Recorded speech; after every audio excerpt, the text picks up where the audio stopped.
Tahukah Anda bahwa selama beberapa generasi keturunan Yusuf dari Efraim menjadi pemimpin bangsa Israel, bahkan pada masa raja-raja, kerajaan Israel sering disebut juga sebagai kerajaan Efraim. Mau tahu fakta Alkitab tentang hal ini? Sebelum kita bahas lebih lanjut, silakan klik dulu tombol subscribe dan tombol loncengnya.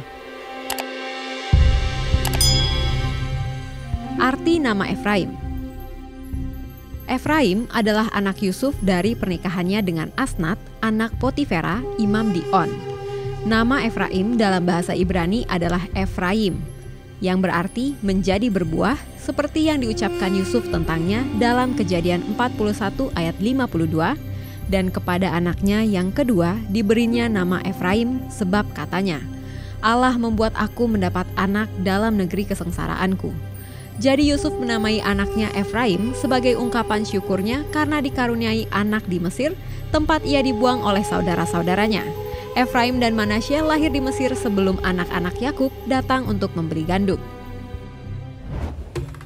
Diadopsi oleh Yakub dan mendapatkan berkat anak sulung. Fakta yang menarik dari Efraim adalah dia dan kakaknya diangkat sebagai anak oleh Yakub kakek mereka. Yakub saat itu sakit dan Yusuf mengunjunginya bersama kedua anaknya, Efraim dan Manasye. Yakub kemudian berkata tentang kedua cucunya itu, "Maka sekarang kedua anakmu yang lahir bagimu di tanah Mesir, sebelum aku datang kepadamu ke Mesir, akulah yang empunya mereka. Akulah yang akan empunya Efraim dan Manasye sama seperti Ruben dan Simeon." Kejadian 48 ayat 5. Yakub kemudian memberkati kedua anak Yusuf itu, namun Yakub menaruh tangan kanannya pada Efraim dan tangan kirinya pada Manasye, sehingga ia menyilangkan tangannya.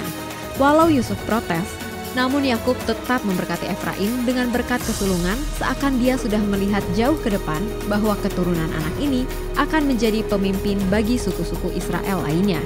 Kejadian 48 ayat 12-20. Fakta lainnya dari kisah Yakub memberkati kedua anak Yusuf ini adalah mereka diberkati sebelum ke-11 paman mereka, sebab baru di Kejadian 49 dituliskan bahwa anak-anak Yakub mendapatkan berkat darinya. Rumah Yusuf. Banyak ahli menyebut 3 suku keturunan Yusuf, yaitu suku Efraim bersama dengan saudaranya suku Manasye, ditambah dengan suku Benyamin yang merupakan saudara satu ibu dengan Yusuf, sebagai satu kesatuan, yaitu rumah Yusuf atau kemah Yusuf. Hal ini mengacu kepada pembagian wilayah mereka yang bertetangga dan berbatasan langsung. Selain itu juga berkaitan dengan berkat Yakub, di mana suku Efraim dan Manasye diberkati secara bersamaan. Pemimpin Israel dari suku Efraim. Yosua lahir dengan nama Hosea, namun oleh Musa ia diberi nama Yosua atau dalam bahasa Ibrani Yehosua yang berarti Yahweh adalah pembebasan. Bilangan 13 ayat 16. Nama Yosua muncul saat Musa memerintahkan setiap suku memilih satu orang untuk mewakili sukunya mengintai tanah perjanjian, dan Hosea bin Nun mewakili suku Efraim. Bilangan 13 ayat 1-15. Setelah itu, Yosua menjadi orang yang dekat dengan Musa dan kemudian meneruskan kepemimpinannya dan membawa bangsa Israel memasuki tanah perjanjian. Yosua mati di usia 110 tahun dan dikuburkan di Timnat Serah, sebuah perbukitan milik orang Efraim. Pada 930 sebelum Masehi, suku Efraim memimpin 10 suku utara dalam pemberontakan yang berhasil melepaskan diri dari Israel Selatan atau Yehuda dan mendirikan kerajaan Israel dengan Yerobeam I, seorang Efraim sebagai raja. Raja Israel ke-7, Ahab, yang memerintah sekitar 874 sampai kurang lebih 853 sebelum Masehi, juga seorang Efraim. Ahab dikenal sebagai raja yang jatuh dalam penyembahan berhala karena pengaruh istrinya Izebel. Wilayah Efraim. Wilayah Efraim bertetangga dengan saudaranya suku Manasye, suku Benyamin, serta suku Dan. Beberapa wilayah yang akrab di telinga kita meliputi Yeriko, Sungai Yordan, dan Sungai Kana. Yosua 16 ayat 5-8. Akhir suku Efraim. Sebagai bagian dari kerajaan Israel Utara yang ditaklukkan oleh bangsa Asyur, Efraim ditundukkan dan dibawa ke pembuangan.